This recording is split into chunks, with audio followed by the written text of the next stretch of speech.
Hi guys, എല്ലാവർക്കും welcome to YouTube channel. അങ്ങനെ തുടക്കം പടം ഞാൻ കണ്ടിരിക്കുകയാണ്. അപ്പോൾ പടം എങ്ങനെയുണ്ടായെന്ന് ചോദിച്ചു കഴിഞ്ഞാൽ എനിക്ക് ഓക്കെയാണ്, എനിക്ക് ഇഷ്ടപ്പെട്ടു, എനിക്ക് വർക്കായി. പിന്നെ ഇതിന് ഒരു നെഗറ്റീവ് ഉണ്ട്, അതേപോലെ കുറച്ച് പോസിറ്റീവ്സ് ഉണ്ട്. അപ്പോൾ അത് നമുക്ക് പോസിറ്റീവ്സ് തന്നെ തുടങ്ങാം. ആദ്യം തന്നെ എടുത്ത് പറയേണ്ടതെന്ന് വെച്ച് കഴിഞ്ഞാൽ ജൂഡ് ആൻ്റണി ജോസഫ് നമ്മളുടെ ഓം ശാന്തി ഓശാന, അതേപോലെ 2018 ഒരു മുത്തശ്ശി കഥയൊക്കെ പോലത്തെ പടങ്ങളിൽ നിന്ന് ഡിഫറെൻ്റ് ആയിട്ടുള്ള ഒരു സബ്ജക്റ്റ്, ഡിഫറെൻ്റ് ആയിട്ടുള്ള തീമാണ് ഇത്തവണ സെലക്ട് ചെയ്തത്. അത് പുള്ളിക്കാരൻ നന്നായിട്ട് എക്സിക്യൂട്ട് ചെയ്തിട്ടുണ്ട്. അത് നമുക്ക് സ്ക്രീനിൽ കാണുമ്പോൾ തന്നെ നമുക്ക് അത് മനസ്സിലാവും. രണ്ടാമത് എടുത്ത് പറയാൻ വേണ്ടിയിട്ട് വിസ്മയ മോഹൻലാലിൻ്റെ പെർഫോമൻസ്. ഡ്യൂഡ്, എനിക്കൊരു തരി പോലും കണ്ടപ്പോൾ ഫീൽ ചെയ്തില്ല പുള്ളിക്കാരി ഒരു ഡെബ്യൂ പടമാണ് എന്നുള്ള സാധനം. കാരണം നന്നായിട്ട് കേട്ടിട്ടുണ്ട്. ആ ക്യാരക്ടർ എന്താണോ അത് തന്നെയാണ് പുള്ളിക്കാരി ചെയ്തേക്കുന്നത്. എനിക്ക് ഒരിടത്തോലും എനിക്കൊരു ഇത് ആ ഒരു സാധനം എനിക്ക് ഒരിടത്തോലും തോന്നിയിട്ടില്ല. പുള്ളിക്കാരി കൊണ്ട് പറ്റുന്ന പോലെ പുള്ളിക്കാരി നൈസായിട്ട് ചെയ്തിട്ടുണ്ട്. ആൻഡ് പോവേ അതിനി ബെറ്ററാക്കി ഇതിനെക്കാട്ടി അടിപൊളിയായിട്ട് പുള്ളിക്കാരി ഇനി വരും എന്നുള്ളതും ഉറപ്പാണ്.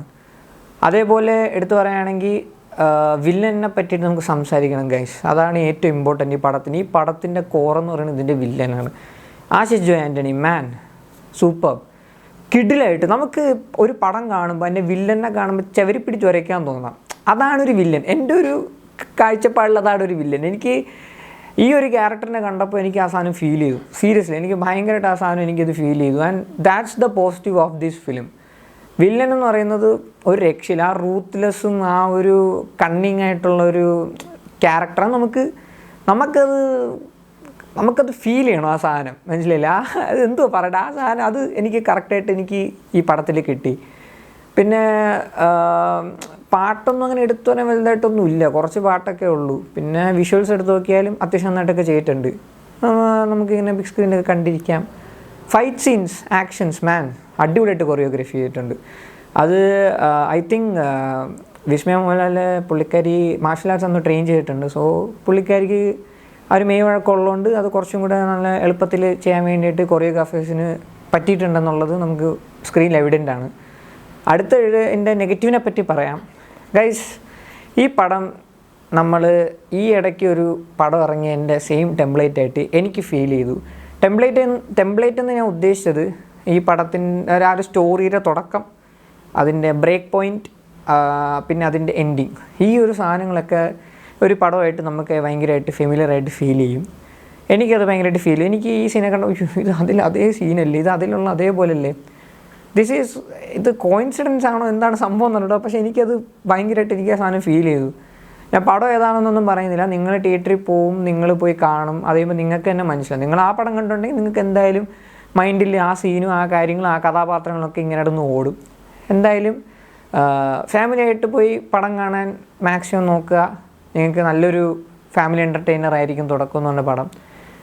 ഞാനും ഫാമിലിയായിട്ടാണ് പോയി കണ്ടത്. എല്ലാവർക്കും എൻജോയ് ചെയ്യാൻ പറ്റും. പിന്നെ ഞാനീ പറഞ്ഞ നെഗറ്റീവിൻ്റെ പേരിൽ ഇനി ആരും റീതിങ്ക് ചെയ്യേണ്ട കാര്യമൊന്നുമില്ല. അത് ആ പടം നിങ്ങൾ കണ്ടിട്ടില്ലെങ്കിൽ നിങ്ങൾക്ക് ഒരിക്കലും അങ്ങനെ ഒരു ഫീലേ തോന്നത്തില്ല. പടം എങ്ങനെയുണ്ടെന്ന് ചോദിച്ചു കഴിഞ്ഞാൽ പടം ഞാൻ പറഞ്ഞില്ലേ, പടം നമുക്ക് ഭയങ്കരമായിട്ട് ഇഷ്ടപ്പെടും. പക്ഷേ ഈ കാര്യങ്ങളൊക്കെ നമുക്ക് എന്തോ ഒരു പടം റീമേക്ക് പോലെയൊക്കെ ഫീൽ ചെയ്യും. എനിക്ക് ആ സാധനം കിട്ടി, അതുകൊണ്ട് ഞാൻ പറഞ്ഞത്.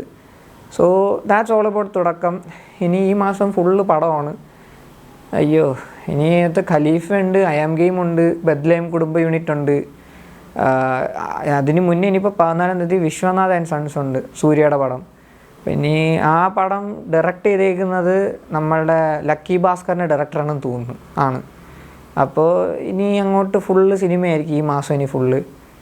അപ്പോൾ പാരഡൈസ് സെപ്റ്റംബർ ആണെന്ന് തോന്നുന്നു. സെപ്റ്റംബർ അടുത്ത മാസം, ഓഗസ്റ്റ് സെപ്റ്റംബർ അടുത്ത മാസം. അപ്പം ഇനി ഈ വർഷത്തെ ഏകദേശമൊക്കെ ഇതാവാറായി. ഇനിയിപ്പോൾ അടുത്ത് കഴിഞ്ഞിട്ട് ഇനി രാമായണം ഇറങ്ങണുണ്ട്. രാമായണം ഇനി ഇതൊക്കെ തന്നെ ഇനി അങ്ങോട്ട്. അപ്പം എല്ലാവർക്കും അടുത്തൊരു സിനിമയുടെ വിശേഷങ്ങളുടെ ഒരു വീഡിയോയിൽ കാണാം. ഓക്കെ, ഇനി നല്ല തലവേദന ഉണ്ടതാണ് ഇങ്ങനെ സംസാരിക്കുന്നത്. എന്തായാലും bye bye guys, love you.